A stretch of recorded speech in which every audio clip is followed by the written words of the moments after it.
Debate do ano pro Jones Manuel, Três Irmãos Podcast, tinha mais de 50 mil pessoas ao vivo, nunca vi um negócio desse. Jones Manuel, Fernando Holliday, o pau torou, perde a calma e grita, mais um direitista que perde a calma e grita com um comunista em debate. No Brasil. É o básico, né? O básico desses caras da direita é perder a calma e começar a gritar, berrar. Sabe que ele levou um fetinho também? Olha aqui, Jones Manuel. Peguei emprestado do Lucas Palavra. Mas eu não vou deixar ele fugir do tema, viu? É uma questão, pra mim, central, porque o tema do debate é Brasil e movimento negro. A gente teve um primeiro bloco sobre questão racial e a gente vai, no segundo bloco, agora falar sobre o Brasil. Veja, o Fernando, ele não respondeu sobre as terras raras, ele não respondeu sobre o Pix. E ele continua sustentando a ideia de que na ditadura as pessoas sofrem. Então, veja, na lógica deles, presta atenção, você trabalhador, trabalhadora, na lógica deles, não tá falando comigo, então não vou prestar atenção. Eu não trabalho. eles querem que a população sofra para garantir o ganho de empresas dos Estados Unidos. Eu vou repetir pela terceira vez. As Big Techs, como o Google e o WhatsApp, estão incomodadas porque os pagamentos online não estão sendo feitos pelo WhatsApp Pay e pelo Google Play, mas sim pelo Pix. É uma questão não só de controle dessas transações, como de controle também de dados. E a Visa, a Mastercard e por aí vai, também perderam espaço hoje por causa do Pix, já que o Pix não tem taxa e no cartão de crédito tem taxa. Isso é um interesse direto das Big Techs. Isso é um interesse direto da Visa, da Mastercard. Eu vou perguntar pela... Luigi, depois dá uma olhada no episódio do Jones e do Humberto juntos. Foi muito legal. Muito legal. Isso aqui, eu vou ver conversinha legal, meu amigo. Eu não tô aqui pra ver conversinha legal, não. Tô aquele pra ver isso aqui, ó. Aquele role de Globo da Morte. O trem e gás de pau quebrando. Gás de pau quebrando. Moto estralando. Escapamento estourando e trem. O cano ficando vermelho. Não. Colhedeira passando por riba de semente. Semente. Engastanhando a boca em estaca de pau e quebrando os dentes tudo. É isso que eu quero, filho. Você acha que... Fica lá o Jones com o Humberto. Ô, compadre, o que você acha da classe trabalhadora? Ô, compadre, ela é demais. Ô, compadre, o que você acha das Big Tech? Ô, compadre, as Big Tech são muito más. Ô, compadre, o que você acha do Bolsonaro? O Bolsonaro tem que ser preso, compadre. Você acha que eu vou ver esse negócio, rapaz? Me respeita. Eu quero ver o pau torar. Ah, sai fora. Conversa muito legal. A terceira vez. Fernando Holliday, você defende o interesse das Big Techs. É isso que eu quero, ó. Você defende o ataque ao Pix. Você defende que o Pix seja sabotado. Ô, compadre, e o Fernando Haddad, é neoliberal ou não é, compadre? Ô, compadre Jonas, pense num homem liberal. Para garantir o interesse de empresas dos Estados Unidos que estão articuladas com o governo Trump, com o imperialismo estadunidense. Vou perguntar pela segunda vez. Psicopata, ladrão, bandido. Você defende a postura do governo Trump. E aí, veja, ou é burrice ou é safadeza. Ou é burrice ou safadeza. O Brasil vive uma ditadura. Que ditadura? O governo Trump tá querendo tomar as terras raras do Brasil. Qual é a relação disso com o STF, Alexandre de Moraes? Tomar as terras raras do Brasil. Ficou brabo, hein? O governo Trump ataca o Pix. Qual é a relação disso? O que ele tá anotando ali, né? Acho que será que ele tá fazendo desenho? Com o STF, Alexandre de Moraes. Com o Bolsonaro. O governo Trump mente dizendo que tem déficit comercial com o Brasil e ameaça um tarifaço de 50%. Que, inclusive, se fosse aplicado como na medida inicial, ia afetar diretamente mais de 150 mil empregos no Brasil. É isso mesmo? É tomar as terras raras do Brasil para defender os direitos humanos, é? Como é que é isso? Veja, o que o governo Trump fez foi colocar essa questão do Bolsonaro, essa questão de Alexandre de Moraes, para ter entreguistas, vendilhões da pátria, como esse sujeito aqui, defendendo entregar a soberania nacional brasileira, defendendo entregar as riquezas brasileiras, defendendo uma sabotagem à economia brasileira e dar uma base de legitimidade de massas. Mas o Trump não liga pro Bolsonaro. O Trump não tá preocupado com o Bolsonaro, porque ninguém liga para aquele covarde, para aquele luxo. Liga o ar-condicionado que tá um calor da desgraça. Legal. Holiday, sim. O Holiday é assim, ó. Tive acesso exclusivo aqui, o Três Irmãos mandou pra mim, ó. O que ele tava desenhando, ó. Tá aqui, ó. Quer ver, ó? Trump ataca o Pix. Qual é a relação disso com o STF, Alexandre de Moraes? Com o Bolsonaro? O governo Trump mente dizendo que tem déficit comercial com o Brasil e ameaça um tarifaço de 50%, que inclusive, se fosse aplicado como na medida inicial, ia afetar diretamente mais de 150 mil empregos no Brasil. É isso mesmo, é tomar as terras raras do Brasil para defender os direitos humanos, né? Como é que é isso? Veja, o que o governo Trump fez foi colocar essa questão do Bolsonaro, essa questão de Alexandre de Moraes, para ter... Acabou a gracinha. Manter o foco aqui. Vou manter o foco aqui. O pessoal do YouTube tá brabo comigo. O pessoal do YouTube, desde o episódio lá do Alzheimer, do Igor 3K, o pessoal do YouTube não tá de boa. Eles estão ameaçando nunca mais me assistir. Tá? Estão ameaçando nunca mais me assistir. Então acabou a gracinha. Agora é sério, foco. Vendilhões da pátria, como esse sujeito aqui, defendendo entregar a soberania nacional brasileira, defendendo entregar as riquezas brasileiras, defendendo uma sabotagem à economia brasileira e dar uma base de legitimidade de massas. Mas o Trump não liga pro Bolsonaro. O Trump não tá preocupado com o Bolsonaro, porque ninguém liga pra aquele covarde, pra aquele frouxo. Liga o ar-condicionado que tá um calor da desgraça. Vamos ligar. Holiday, 5 minutos, Mateus, sua resposta. Dando power. Tá quente mesmo, cara. Pronto aí? O Holiday tá na tosse aí, né, Holiday? Eu tô com tosse, mas não dá, Mas eu tô suando. Tá com calor também, né? Eu não liguei por causa disso. Valeu, Bom, vamos gente. lá. Ele falou dessa questão do Trump, ele tá insistindo que eu acho bom as sanções econômicas. Em nenhum momento eu falei que é bom. Em nenhum momento. A questão aqui, e aí a gente percebe, uma ignorância que assim, eu nem acredito que você falou um negócio aí. O que tem a ver as sanções econômicas com as decisões do STF? Como assim? Sanções econômicas são uma medida clássica, diplomática, de contenção de ditaduras pelo mundo. Os embargos de Cuba foram uma tentativa dos Estados Unidos de conter a ditadura cubana. As sanções econômicas contra a Venezuela foram uma tentativa de conter Maduro. Agora, em relação à Rússia, sanções econômicas estão sendo feitas contra a Rússia para que tente-se acabar com a guerra na Ucrânia. É óbvio que essas coisas se misturam. E se misturam por uma razão muito simples, porque a economia é também uma forma de relação internacional. Agora, você diz o seguinte, o Trump não liga pro Bolsonaro. A questão não é o Bolsonaro. Por que o Trump prejudicaria o próprio país se ele não acha que isso trouxesse algum resultado efetivo para restabelecer a democracia de um aliado? Os Estados Unidos precisam do café, senão os prejudicados serão os americanos, eleitores dele. Os Estados Unidos precisam do suco de laranja, precisam de uma manga, querem comprar essas frutas baratas nos seus mercados. É óbvio que ele não ia prejudicar os seus americanos se não achasse que um aliado importante está com a sua democracia em risco. Não é bom para os americanos, não é bom para o Brasil. Mas o que é pior ainda? O que é pior é ter uma manicure presa por andar em Brasília. O que é pior... Caramba, ela faz... mulher pra fazer unha mal, hein? Prenderam a manicure, ela tava andando, a prenda. É igual aquela piada lá do Chaves, que a dona Florinda chega, o professor Girafales pergunta assim pra dona Florinda, onde você tava? Ela falou, eu estava fazendo o cabelo. E ele fala assim, por que não processa o cabeleireiro? É a mesma coisa.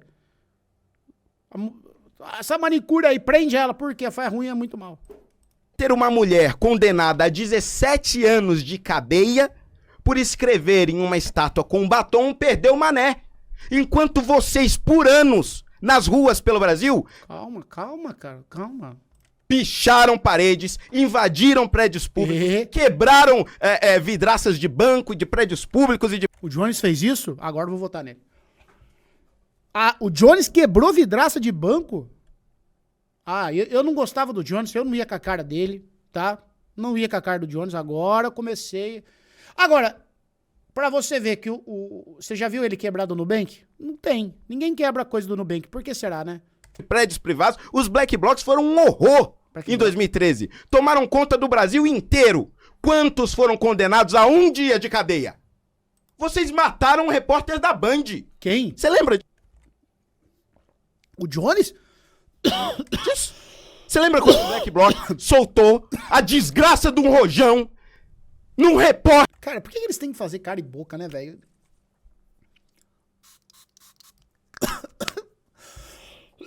tem que ter essa performance, né, cara? Por que ele tem que ter essa performance?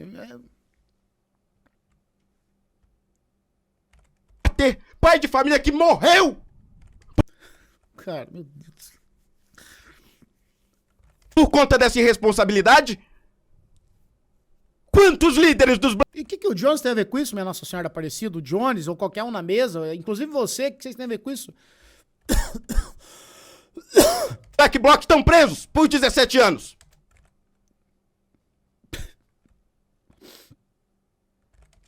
Nenhum! E uma mulher com um batom, escrevendo numa estátua, afastada dos 4 filhos, sem poder ir pra casa, porque escreveu numa estátua com um batom? Jones Manuel, eu vou ler outra frase aqui. Porque todos dizem, não, os bolsonaristas falam absurdos. Os bolsonaristas têm que ser punidos porque são radicais. Tem que ir pra cadeia por isso. Olha o que esse cara fala. Assim como eu, por exemplo, sou contra, a princípio, a pena de morte enquanto valor humanista. Agora, no momento de um processo revolucionário, em seus momentos mais agudos, eu defenderia tranquilamente instituir a pena de morte para crimes contra-revolucionários e pessoas financiadas por organizações estrangeiras para derrubar os nossos. Tranquilamente. E aqui, uma mesma posição profundamente humanista. Fidel sempre foi contra a pena de morte, mas ao mesmo tempo, nos processos mais difíceis de consolidação da revolução, foi sim usado a pena capital, em algumas situações contra-revolucionárias. E agora é a pergunta. Vai chegar a pergunta. Tava demorando, faz tempo que ninguém faz essa pergunta. Johnny, olha lá. O vídeo dele defendendo morte das... É a pergunta. Jones Manuel.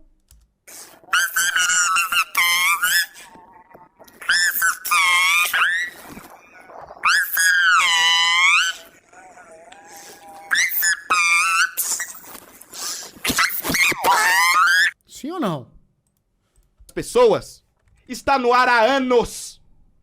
Não houve um ministro do STF que tirasse uma ordem de Alexandre de Moraes, uma investigação sequer da Polícia Federal. Ele tá aqui, livre, falando. Mas não tem ditadura. Não tem perseguição contra a direita. Foda-se esse resto do tempo.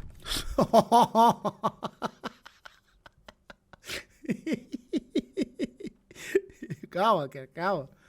Pô, calma, mano. Calma também, não é pra tanto, pô. Não precisa ficar nervoso. Nervoso. Vamos lá, o Jones, 2 minutos pra sua... Perfeito, perfeito.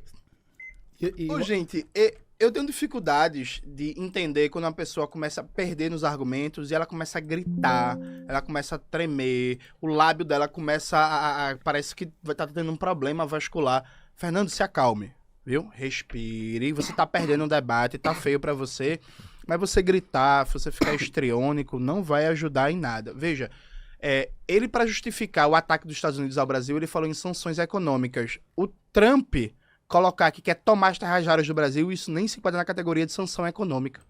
Veja, tu tentou dar uma lacradinha e foi um absurdo. O ataque ao Pix não se enquadra, inclusive, também na categoria de sanção econômica. Só as tarifas de 50% que se enquadram numa política de sanção. Mas um governo de outro país dizer assim, eu quero tomar as terras raras do seu país, nem se enquadra juridicamente na categoria de sanção. Então a explicação que tu deu nem cabe. Assim, foi um pouco patético. Dito isto, vamos falar aqui sobre o resultado da política de cotas no Brasil. Deixa eu abrir aqui para citar os dados certinho. Veja, vamos lá. Política de cotas, seu resultado no Brasil. Um estudo feito pela UFBA, o UNB, o FRJ, Universidade Federal de Minas Gerais, Federal de Santa Catarina e Estadual do Rio de Janeiro e Unicamp traz os seguintes dados. Entre 2012 e 2016, o percentual de ingressantes oriundos de escola pública nas instituições federais pulou de 55% para 64%. O grupo mais beneficiado pela política foram pretos, pardos e indígenas da rede pública, que hoje são mais de 50% dos matriculados. A Universidade Brasileira, ela conseguiu ter, no geral, a maioria de pessoas não brancas matriculadas correspondente ao que é a composição étnico-racial do país. O nome disso é resultado positivo, Fernando. Holiday, sua pergunta. É a quinta rodada, hein, Cabeleira? Vamos lá. Tá legal. Depois se quiser a gente não, continua. por mim tá Até porque a galera tá trocando uma ideia bem sadia aqui, tá bem bacana mesmo. Parabéns pra vocês aí, mano, assim. Apesar das emoções afloradas, mas tá bem, Preocupado tá com bem o Holder, construtivo. tô nervoso. Tá bem construtivo. Vamos lá, pronto aí? Quase saiu o olho dele pra É, Holder, 3 É a minutos. ditadura, Xandão tá chegando. Pera seu tempo aí com o 7 Não, segundos. Bert, vai. nem deu tempo aí, vai. Vai lá. Bom, vamos lá. Vocês percebem que o Jones, voltando pro tema das Vai desenhar, cotas, mas que desenhação. ele fala da inclusão no Brasil. É. Mas ele não conseguiu citar um país, o 193, que revogou as cotas pro sucesso, porque afinal de contas é uma política temporária. Tá nas origens. Inclusive, no julgamento do STF, que considerou as cotas raciais legais no Brasil, esse foi um dos principais argumentos. Olha, nós estamos instituindo as cotas porque é preciso incluir a população negra. Um dia isto chegará e nós vamos acabar com as cotas. E isso se repetiu em todos os lugares do mundo. Vocês terem ideia, na Índia, o mesmo discurso aconteceu ainda na década de 50. No Sri Lanka aconteceu, na Malásia aconteceu, na Nigéria aconteceu. Inclusive o Thomas Sowell traz um exemplo muito interessante ali dos Yorubás na Nigéria, que instituíram um sistema de cotas, isso por volta da década de 70, para tentar diminuir as tensões. As tensões aumentaram tanto com o nível das cotas raciais que eles desembocaram em uma guerra civil em 1999, só foi acabar em 2002. Foi por isso? Então, o ponto é o seguinte, em nenhum país do mundo se revogou as cotas raciais, porque o objetivo central dela é dividir a população e, mais do que isso, ignorar o problema real, que é a educação das pessoas. Quando eu vou para um vestibular, o meu avaliador não vai olhar uma foto minha. Ele não vai saber se eu sou negro, se eu sou branco, se eu sou pardo. Não vai saber nem meu histórico. Ele vai analisar única e exclusivamente o que eu respondi na prova. Eu respondi A, respondi B, quantas eu acertei, quantas eu errei. O resultado disso, desta prova, está diretamente relacionado à qualidade de ensino que eu tive. E aí, evidentemente, que esse debate das cotas nos leva a discutir a educação. E é sobre isso que eu quero perguntar. Porque nos dados mais que eu encontrei, pelo menos de 2023, a OCDE divulgou que o Brasil gasta, em média, no ensino básico, cerca de 3.583 dólares por aluno ao ano. A média da OCDE são 10.949 dólares por aluno ao ano. Quando a gente vai para o ensino superior, o Brasil gasta 14.775 dólares. 14.775 dólares por aluno ao ano. A média da OCDE é 14.839. Ou seja, está bem próximo. Então, há uma defasagem aqui. Nós estamos investindo proporcionalmente muito mais no ensino superior do que no ensino básico. E o ensino básico é que impede as pessoas pobres, sejam elas negras ou brancas, de entrarem na universidade. Jones, você é a favor de cobrar na universidade pública de quem pode pagar? 5 minutos, Jones. Ah, perfeito. Qual é o ponto? Não entendi. Gente, vamos lá. Voltando para a guerra contra o Brasil. Eu vou reforçar com vocês. Ele está justificando uma potência... Viu, mas o debate não tá tendo debate, tá sendo o vídeo ensaio particular, cada um fala uma coisa, pô. Qual é o ponto aí da galera? Estrangeira atacar o Brasil, prejudicar o nosso povo trabalhador, se apropriar das riquezas brasileiras.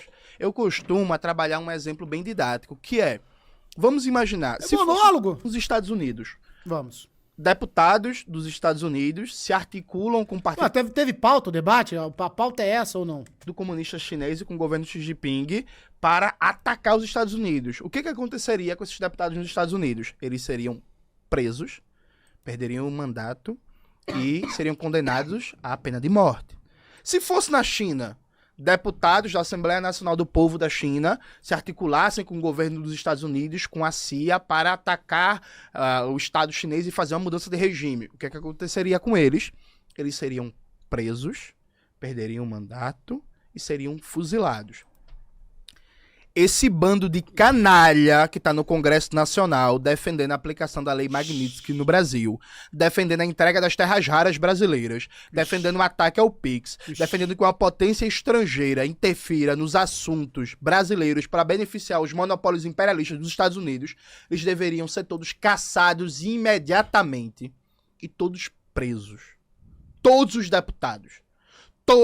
deputados que defendem que uma potência estrangeira ataque seu país deveriam ser caçados e presos. A própria Constituição brasileira, inclusive, ela diz no artigo 5º que não existe pena de morte no Brasil, salvo em situação de guerra. O próprio constitucionalismo moderno, desde da República de Weimar em diante, entende que, em momentos que uma potência estrangeira ataca o país, você estabelece marcos jurídicos diferentes para defender a nação. A gente está nesse momento sobre ataque de uma potência estrangeira. E você é incapaz de dizer assim: eu defendo a soberania nacional do meu país, eu sou contra entregar as terras raras brasileiras para as empresas dos Estados Unidos e eu defendo o Pix. Você é incapaz de falar isso. Verdade. Daqui até o final da sua vida, toda vez que você botar a cara em algum lugar, alguém vai lembrar. E o Pix? Que você simplesmente não consegue responder. Isso por um lado. Por outro lado, veja, nós, do PCBR, a gente atua no movimento estudantil a partir da UJC, a União da Juventude Comunista. A gente é a favor da lei de cotas. Só que a lei de cotas, ela reduz a desigualdade socio-racial dentro de uma estrutura que ela tem vários problemas. A universidade brasileira é uma universidade para poucos. É uma universidade restrita. O vestibular, ele não seleciona quem entra na universidade, Rodrigão. O vestibular, ele seleciona quem vai ficar de fora da universidade. Tanto é assim que existem vagas ociosas, Robertinho.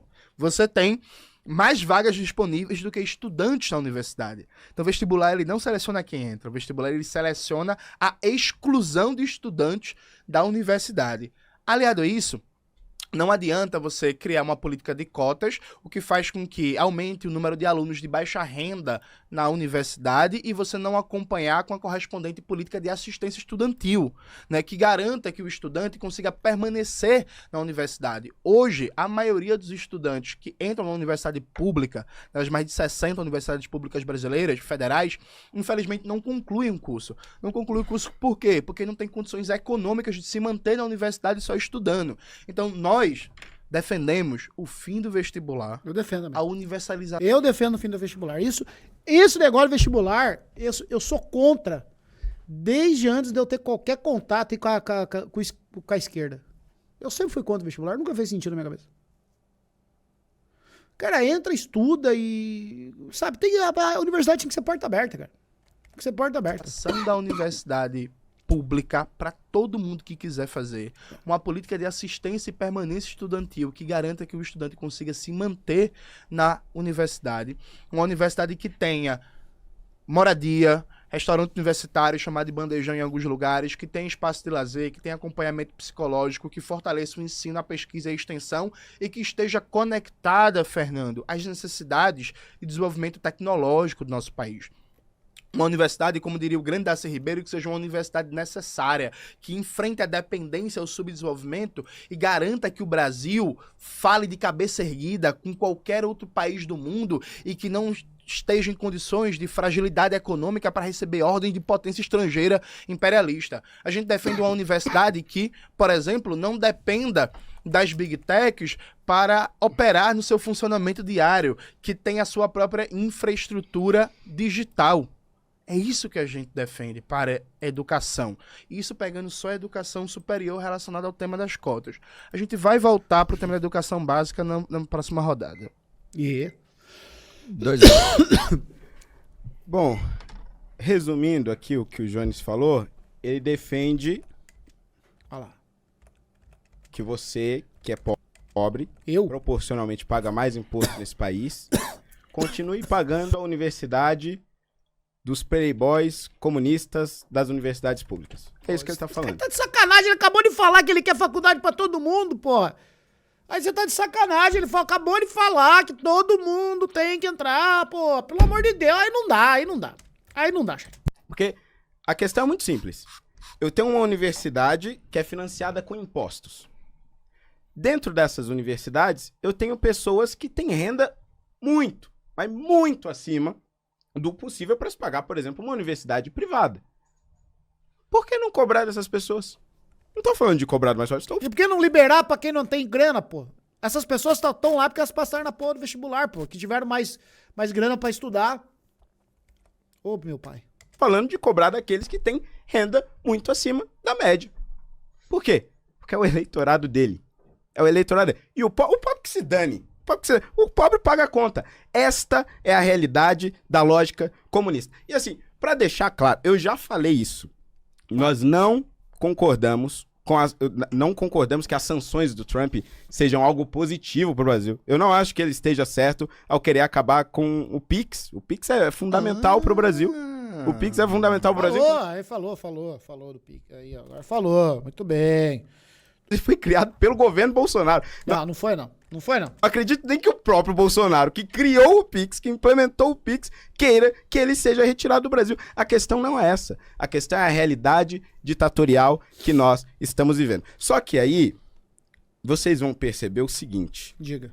O Jones, ele quer falar pro público dele. Ah. Então, toda vez que eu perguntar um assunto que ele não sabe responder, como, por exemplo, o país que já revogou as cotas raciais no mundo, ou a crítica de Carlos Rosenbaum ao Florestan Fernandes. Quando ele não souber responder, ele vai mudar de tema e vai entrar num discursinho pronto pra fazer o corte no Instagram. É justo, também vou fazer meus cortes. Mas pra falar pro público dele, simplesmente vai ignorar a pergunta, porque ele não sabe. Essa é a estratégia dele. O Mito fez bootcamp de Java pra poder implementar o Pix. Não, o Mito é demais, cara. Foi ele que desenvolveu, com as próprias mãozinhas dele. Aqui hoje. Sua quinta pergunta. Para de mexer nesse ar-condicionado aí, ô Robertinho. Tá. Vamos lá. Peraí, dá uma pausinha, hein? Tava me esticando. Desculpa, mas que é isso? Zera aí, eu tô me sentindo lesado. Vamos, Robertinho, eu tô me sentindo... Não tá ardendo. Vamos ajudar no like aí, viu, gente? Galera, 60 mil pessoas na live. Compartilha aí. 60 mil pessoas. Se inscreve, vamos fortalecer. Tô me sentindo prejudicado Pronto. pelo agronegócio. Não mexe comigo, que eu não mexo com ninguém. Esse corte foi fraco, hein? Cadê? Tem mais? Cadê? Racismo, livro. Ô, louco, só 4 cortes? Tá economizando o corte? Olha lá. Vamos lá. Jones, eu acho que você concorda comigo, pelo menos nessa introdução, de que a história do negro no Brasil e no mundo é uma história de luta por igualdade. Essencialmente por reconhecer que nós somos seres humanos como qualquer outro, independentemente da cor da nossa pele. Essa história passa no Brasil aqui por diversas figuras, que acho que a gente pode até debater mais pra frente, como André Rebouças, José do Patrocínio, e outras figuras também que nem eram negras, mas que lutaram também por essa mesma igualdade. Depois, no século XX, passa... O debate foi educado, esperava mais.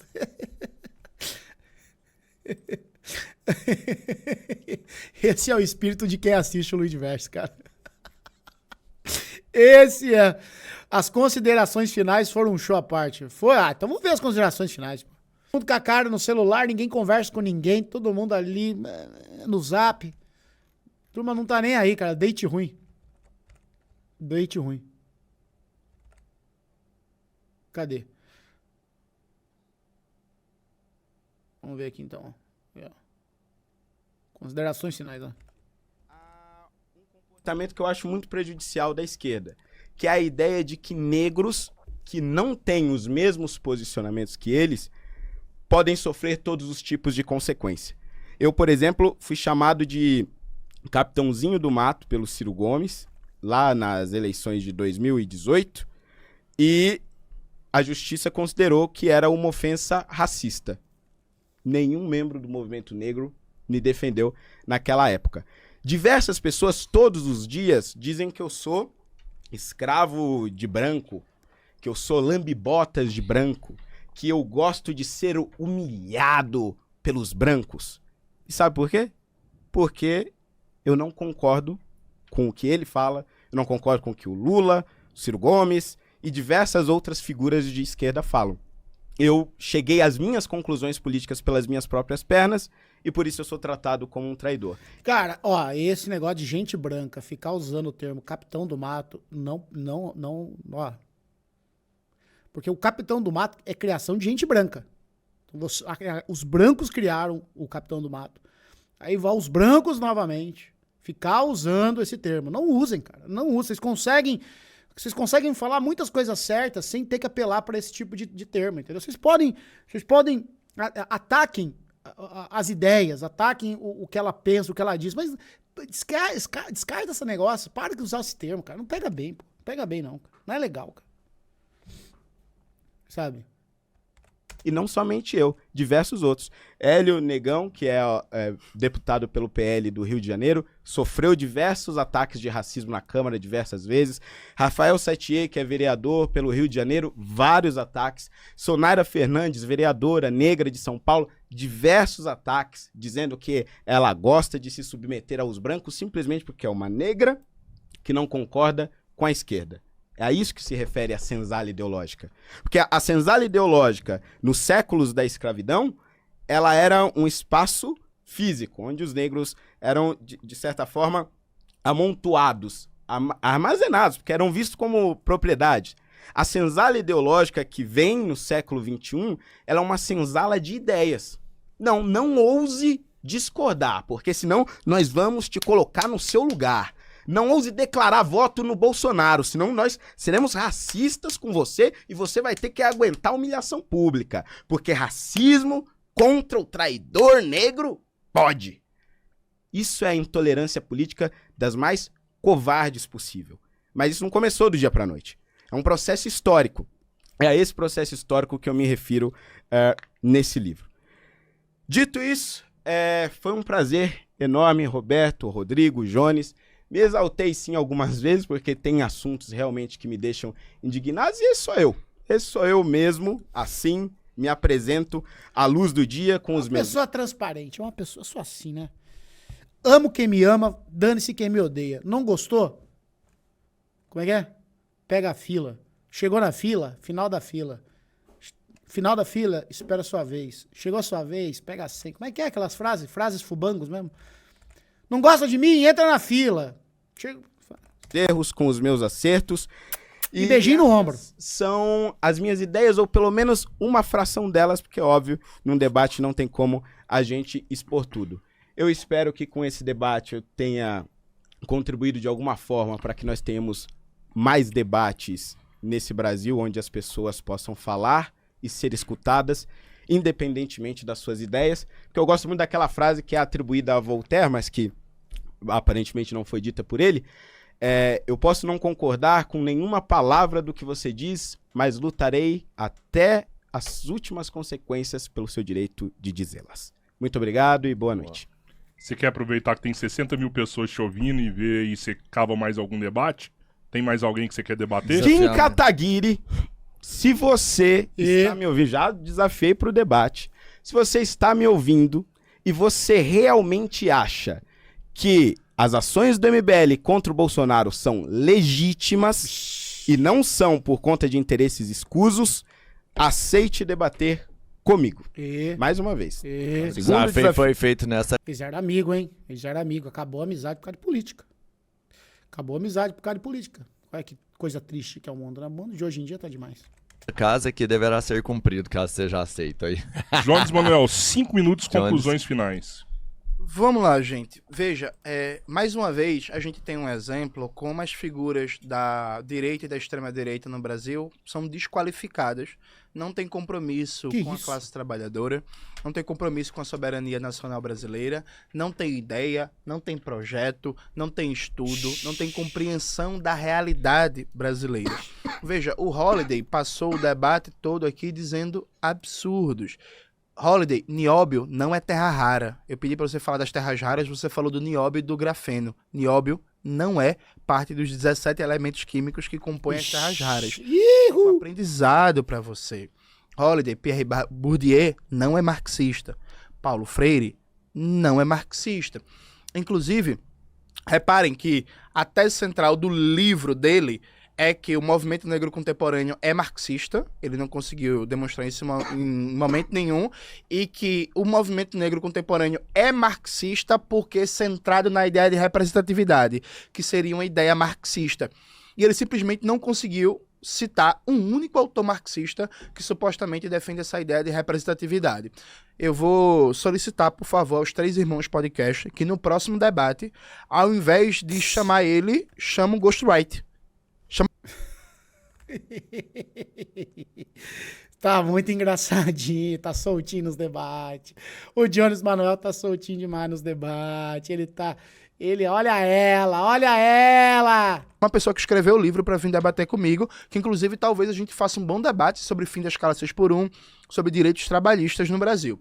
Aí, deixando ele um pouco de lado, e tentando aproveitar esses minutos finais para contribuir com o debate, aproveitando que a gente tem mais de 50 mil pessoas. Veja, se você quer entender realmente a questão racial no Brasil, o que é que você precisa fazer? Você precisa estudar para não cometer absurdos como o do Holliday. Ele passou o debate inteiro defendendo uma tese que é a exclusão socioeconômica da população negra era porque boa parte dos negros eram analfabetos. Mas no final do século XIX para começo do século XX, só 16% da população era alfabetizada.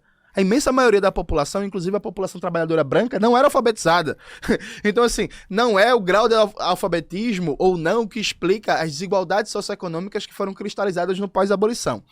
Para entender o tema, vocês precisam ler o Clóvis Moura como início. Aí vocês pegam o livro Dialética Radical do Brasil Negro e... É uma ótima análise aqui, ó. Como o brasileiro perdeu o futebol, agora o único esporte nacional é o debate. Exatamente, o debate ele já tá virando um esporte. Daqui a pouco vai ter bet focado aliás, já demorou pra alguém ter feito isso. Demorou pra alguém criar uma bet de debate. Quem vai ganhar o debate? ODD em Jones Manuel, ODD em Fernando Holliday. Sabe, já chegou no ponto que a gente precisa regulamentar os debates. Né? Tem que ter projeto de lei, tem que pagar imposto, tá? Tudo no Brasil não resolve assim. Tem que começar a pagar imposto. Tem que começar um negócio, tem narrador. Não, tem eu, né? Eu sou um narrador de debate. Narrador já tem, comentarista e tal. É uma profissão, entendeu? É uma profissão. O Negro do Bom Escravo ao Mau Cidadão. Inclusive, este último livro que eu citei, O Negro do Bom Escravo ao Mau Cidadão, ele é focado nas condições históricas, econômicas, políticas e culturais da população negra no pós-abolição. Em seguida, esses dois livros do Clóvis Moura, vocês pegam o livro Uma Introdução à Revolução Brasileira, do Nelson Werneck Sodré, que tem um capítulo muito bom sobre os temas da época, né? Miscigenação e o problema de cor no Brasil. Depois vocês vão para Lélia Gonzalez, por um feminismo afro-latino-americano, que faz uma análise da formação social brasileira e da questão racial, debatendo também a particularidade das mulheres negras. Depois vocês pegam a Beatriz Nascimento, tem um livro que eu acabei de esquecer, a editora, mas Maxwell vai colocar nas redes o livro da Beatriz Nascimento, que também faz um debate muito bom sobre a situação da população negra desde uma perspectiva da questão racial. E, em seguida, tem alguns livros meus, né?